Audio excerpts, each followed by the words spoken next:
Everybody, it's Teepa, and I'm here with two guests today. Now, one of them you all in my world probably recognize, which is Lauren Yu, longtime friend in California, nurse by training, friend by choice.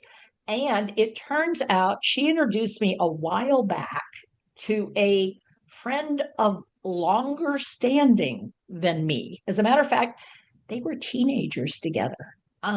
They sort of were in that ballpark of like, well, they were in school together when Lauren was a teenager. Let me put it to you that way. So Lauren was the teenager, and her instructor, teacher, I guess. You guys Yeah. had a loose system, so I'm trying to think of. So, Lauren, tell us a little bit about your connection to our other guest. Tell us a little bit about your original connection. Um, Eliezer, who I refer to as Elgit for some unknown reason, was a teacher at the alternative, very, very alternative school that I went to. And I have some very fond memories of hanging out with Eliezer. I have some very clear memories of the conversations we had and things that we did together. And somehow we found each other. When was that, Al? Like, 1980, 81 school year no, when did we find each other again? again. Like, Well, somehow you contacted me in 1987, I think, but that was just for some phone calls. I haven't seen your pretty face till just now after 44 when Yes. did when did we find each other on Facebook? That was like 10 years ago now, maybe? Oh, I don't track A Facebook. long time ago. Yeah.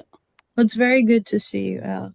Yeah, it's good to see you. Two of So my the favorite people right here. two I people that love she it. likes, I mostly, love it. mostly she likes. So, mostly I'm good. I have my moments. So reason I know Eliezer is he actually wrote a book, and it was a picture book. And he did it while was that while your mom was still around that you had done Yes, that? Because the book was for I, originally I did designed it for for her. her. Yeah, Yeah. it was a design book for her. And we actually looked at that book. Lauren brought it to me. We looked at Polly, we and I reviewed it. We wrote something up. And so it's a beautiful book. It's so well done. It's a lot of visual imagery. Um, but then life went on, and you continued to support and care for your mom through the end of her life.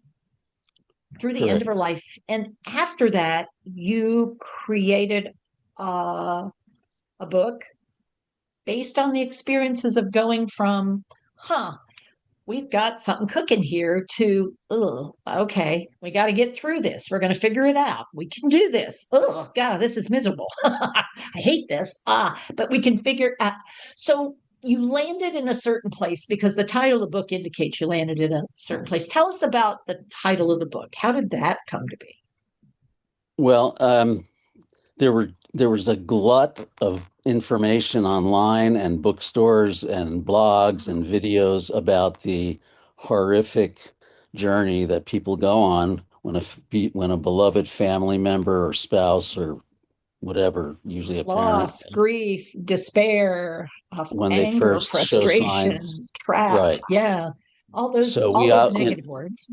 yeah. So my father, who had, they ended up being married when he died, a month short of 70 years. Whoa. So he had a lot of deeply ingrained ways of communicating and little habits and private jokes and all the things. I call it the cult of the couple. So they had a Oh, very good. powerful cult for a long time. Um, and so I observed all the difficulty he had being with my mother, with a lot of fighting, a lot of him correcting her to tell her the truth when Yeah, she had it backward. yeah. And finally, not fortunately, but unfortunately, he fell down the stairs at age 90 and fell on his head, and Mm. traumatic brain injury and instant dementia. Yeah. So now that night, I had Wow. two parents with dementia in the house, and my wife and I happened to be in the area. We lived 7 hours away, but we moved in with them that very night. and Wow. never went back to our home in Virginia of 23 years because we had a situation. Yeah. You had a situation, to put it mildly. You go from one person living with brain change to two people living with very different brain changes and very different experiences. And you experienced something very different very suddenly. So it wasn't a Yes, gradual buildup for your dad. It was like, whoa. right. Yeah. So how did you end up with silver linings, though? Okay, so after we sort of made it through the beginning shock stages, Yeah. over time, I started to notice there was a lot of joy in our household that hadn't been there before because my mom was a Holocaust survivor and she brought a lot of terror Yeah. into America when she came over in Yeah. 1939. Yeah. And I'm what's called a second generation Holocaust survivor, meaning I was born not realizing that just 7 years before the world was, in terror, and my mother was uh, damaged, wounded, fearful, and Yeah. angry, Yeah. and so we struggled a Did you lot. also lose the previous generation pretty much? I mean, was she Yeah, able yeah, to yeah. leave When they survivors? Yeah. Yeah, my mother's dad came over and set Mm, up shop and got visas for his immediate family, but that mm, didn't include my mom's grandmother, who had lived with them forever and was an integral part of the family. And she insisted that the rest of them get over to America while they could. And she would mm. be picked up by a cattle car within under a year, maybe six Wow. months, Yeah. and died in a labor camp. And my grandmother never got Never, over it, never never got forgave over it. Yeah. herself. That she didn't get her to come She earlier. abandoned her Let her mother take to her the place. Nazis. She had no choice because they didn't have a Right. visa for her. Right. But on her deathbed, 50 years later, age 94, the only words left that she had were the Hitler, the Hitler. Ah, It was still tormenting her psyche. So I had all that family baggage to kind of push through yeah. to get to the point where I noticed my mother. I went to a psychic at the beginning and said, Ah, I'm afraid my mother's losing her memories. And the psychic said, I think your mother's going to be a lot happier without her memories. And boy, she nailed it. My yeah. mother slowly evolved from being an uptight, Sure. critical, angry, fearful person that I've struggled with my whole life to emanating radiance and love to anyone who walked in the house. Yeah. And my heart just dropped everything, a lifetime of resentment and all that. And my heart burst open. And Yeah. we had this, she was around for 20 more years. So we had time to Wow. really be with each other. Live into her new self. Live Yeah, into the self she might have been had she not endured the horrific exactly. things she horrific. So she got the chance of a second life, which is, Yes. it's a very sort of interesting and very amazing phenomena to witness when people let go of that which they had to be to become that which was an opportunity to be. You get an opportunity to try on this different cloak, this different self, this different being. And And, wow, and, good for and of you course, it to was be harder present. to, I'm sorry. Good for you to be present for that. Yeah, it was a lot harder to kind of gently train my father in Yeah, that outlook because he was yeah, clinging to who she was, yeah, and they were fighting about reality, which was insane yeah, to witness. yeah. And It's what painful. I, the real silver lining for me was suddenly realizing that I didn't care if she remembered I was her son That's or right. knew my name or remembered going to such and such a place because we were feeling something much deeper on a soulful, essential level of the original connection that a mother and child have. And Yeah, it was beautiful. yeah. So it Cool. wasn't all the horrible stories I had been reading. There was a lot Yeah, of joy, laughter, and healing, especially for mom and me, and to a yeah. lesser extent, my father and brother as well. Cool. So, I mean, the book, I mean, so we're going to put the link in for how you can access the book, everybody. This experience, though, of choosing to support where someone is different, as opposed to grieving the loss of the person you used to have and recognizing, well, I can't have that. So, what can I have? Well, I can have presence, I can choose. And the choice to do that really matters, and figuring how to support people to do that. So, Lauren, being a friend of ours who lives with dementia, I mean, she does. She lives with Lewy body. Lauren knows she lives with Lewy body. The plus of Lauren's is she has awareness. The minus of Lauren, she has awareness. But I can say, quite honestly, with our our community, Lauren has chosen to become both a teacher, um, and she's chosen the position of universal namer and court jester.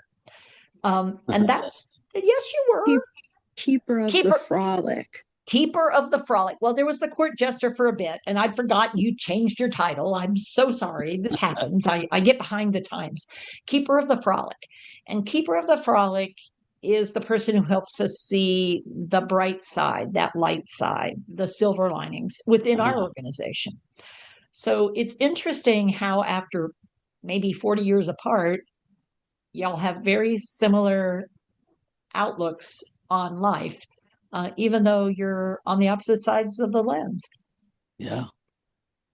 Well, we both And ended up in the same school, so there was a lot of similarities there because I was the one who fought for Elliot to like I want him when we were choosing new teachers. I don't want that one. I want him. And it was yeah, it was I, Eliezer. yeah, Elliot was my original name. And when I went Uh, to Israel for a while, I I didn't tried on forget my, that. Then I thought your name was Elliot for the longest time because Lauren right. called you Elliot, and I thought, huh, But it's okay, been well, I'm not 30 saying it right. years. It's been 30 years since I went to Israel, and all the Oh, American youth were trying on the Hebrew names they were given at yeah, yeah. birth. And I liked it because it You brought means it back. God, it means Yeah. God is my help in Hebrew. God is my help. My name, when you put it all together, is little light shining before all men. Wow. Yeah, quite a load. My mom did that. Yeah. Did you edit it to human? Yeah, there you go. Yeah. Because I was all man back in the day. All right. That was my maiden name. So we all came together to celebrate your original connection, the growing connection, to celebrate the work that you originally did to work with your mom, and then to realize afterward what a difference she made and changed how your life will move forward for you. And what you could appreciate about the relationship you developed with her. And we always are in favor of that. And I watched her develop that with almost everybody who came in the Mhm. house. Her aides insisted that I got a little special something from her, but I wouldn't know that because it looked like she was welcoming people in a way she never had. Mhm. In fact, I remember she had stranger danger with good Yeah, reason yeah, coming from Germany. for sure. Um, but one night took her out to eat, my brother and father and her, and we left the restaurant and we suddenly realized, where's mom? And we looked through the picture window. She was going table to table, striking up a conversation with every customer in the place, which was so not the one we grew up with. Oh, not the woman you knew. And yet it And became, she it was, loved it. I mean, she and became this so very, did the people. It was yeah, delightful. Yeah. yeah. And that's the amazing part about brain change. And that's why we call it brain change, not dementia. Hmm. It's not the loss of self, it's a change in self. And Right. how you change, I mean, it's up to a lot of elements. And one of them is the people around you and how they choose to take and accept and be with you in this change that you're experiencing. And And of course, the you physical need to change. you need to go through the grief process Mhm. completely before you can possibly reframe it and appreciate this new person. Because if you're clinging to the one you're losing, it's just a tragedy. Yeah, And, all you can and see is the some dementia. You and some cannot people don't get see past what's that. possible right there in front of you. Exactly. The possibility of moments of joy, the possibility of moments of an intense connection you would never have had. the possibility of the possibilities. What And without opportunities do words you or have? language or without words, language or shared memories, Yeah, just heart to heart. Yeah. being, just being with Being, one another. being. Well, I want to say thank you for taking your time and coming on the program, but mostly for doing the heavy lifting work that I know you had to do to get where you were. And Lauren, thank you for bringing Elliot Eliezer to us and being part of our world because make a big difference for us. Keep her up the frolic. Thanks so much for having me on, Teepa and Lauren. Can I call you after this to catch Sure, up? Okay. sure. Now Zoom. So I Zoom, and know. we'll facilitate if need be. We have that down to a fine art. Okay, We've got it all worked out. All right, great. everybody, Okay. take care of yourselves. Take care with your care, and look for those silver linings. As Elliot says, they're certainly possible if you let go of the grief and celebrate what you have. Bye, all. Love You you got it, both. obviously. Bye, guys.